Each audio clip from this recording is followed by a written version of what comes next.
good afternoon or good morning pala sa inyo guys. Once again, my name is Mamshi Abisu. For our today's video, ibang topic naman po ang pag-uusapan natin sa mga kamamshis natin dyan na kasalukuyang pregnant at naghahanap po kayo ng budget-friendly meal na papanganang clinic, okay? Kung saan po kayo manganganak, pero napaka quality po ng kanilang service na pinoprovide. So, para po sa kaalaman ng lahat, ito pong clinic na ito, 3 out of 4 kids ko po, dito ko po sila pinanganak. At I can say na napaka-budget friendly quality ang kanilang service na pinoprovide. Lahat po ng kanilang staff ay trained and licensed po. So, way back 2014, dun po sa aking first child, pinanganak ko po siya sa aking OB-GYN na si um, Dr. Gloria. Okay, as far as I remember. At ang worth of pregnancy or package po na binayaran ko po sa kanya is worth 14,000.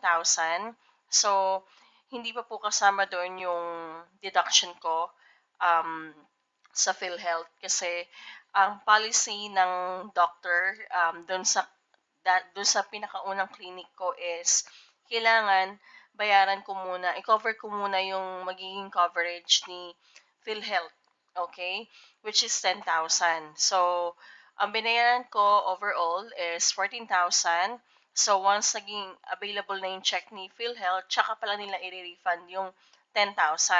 Pero dito sa JM Mendoza Maternity Clinic, ang kagandahan dito is while pinaprocess yung PhilHealth mo is hindi na nila aantayin yung check, okay? Ang gagawin na lang nila is parang automatic deduction na lang yung coverage mo.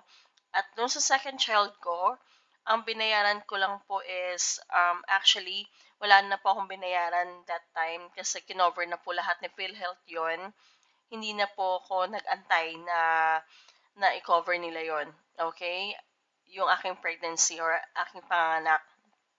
Ang bukod tanging binayaran ko lang is 500 pesos kasi before pa maging JM Mendoza ito ay Dixon or parang like Dixon maternity clinic. Nagbayad lang po ako ng 500 pesos dahil um, nag-request po ako na picturean po yung anak ko habang nanganak po ako. So, yun lamang po yung binayaran ko. And well naman dun sa third child ko, si Abran John, that was 2000 and I mean 2000 and 19 na tayo 2019. Ang binayaran ko lamang po is rough around 1,500. Yun lamang po yung binayaran ko sa aking pregnancy. Then, sa aking fourth child, same thing, 1,500. Less na po doon yung mga deductions ko sa PhilHealth. Yun po. Ang kagandahan lamang po dito is affiliated po sila sa private hospital. If in any case na something went wrong or sa public, it's your option whether private or public hospital po ang gusto ninyo. So, ang kagandahan lamang po dito sa um, JM Mendoza Maternity Clinic, again, they're actually trained and at the same time, affordable po ang kanilang checkup. Parang I can say wrap around 50 to 100 ata yung kanilang per visit na babayaran mo sa kanila. So, napaka-budget friendly lang po talaga. And at the same time, that clinic, nagsasell din po sila ng kanilang vitamins na very affordable and actually recommended din naman po na kanilang OB-GYN. So, actually, mga majority of their employees are midwives po. Pero meron din po silang OB-GYN if in any case na, for example, may mga instances na medyo may complications po yung si mommy, okay, o yung pregnant women natin, medyo may mga complication, nire-refer po nila yan sa kanilang affiliated na OB-GYN. So, So, yun lamang po, if in any case na before kayo mga anak, nagbibigay na rin po sila ng mga list of things na kailangan nyo po. Like, for example, gloves, cotton balls, mga baby oil.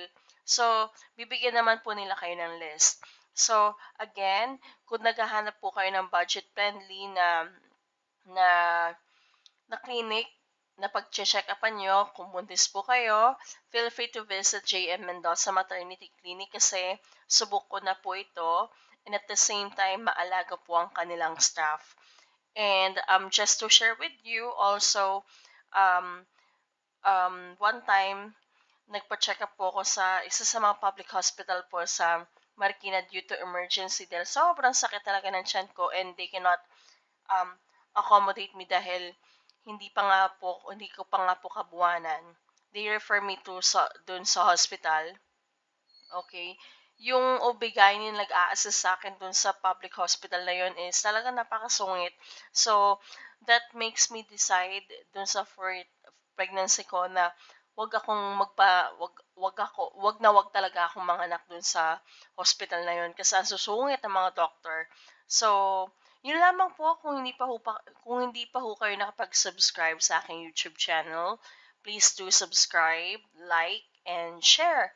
And at the same time, kung meron po kayong questions dito about sa JM Mendoza Maternity Clinic, please make sure to follow lang po or message nyo po ang kanilang Facebook page. And at the same time, makikita nyo naman po yung mga reviews dyan ng kanilang mga naging pasyente at ang gaganda po ng reviews po nila. Ito po yung kanilang address, 24 Visayas Street, Pilipinas Village, Malanday, Marikina City. And you can also send direct message to them sa kanilang Facebook. Ayan po. Ayan. O, diba? So, ayan po yung kanilang branches, ang kanilang contact number, and kanilang schedule. So, again, it's Monday to Friday to Saturday, 9 a.m. to 5 p.m. And during Sunday, that is 9 a.m. till 12 noon. So, yun lamang po, and thank you so much for watching. Have a great day ahead. Goodbye now.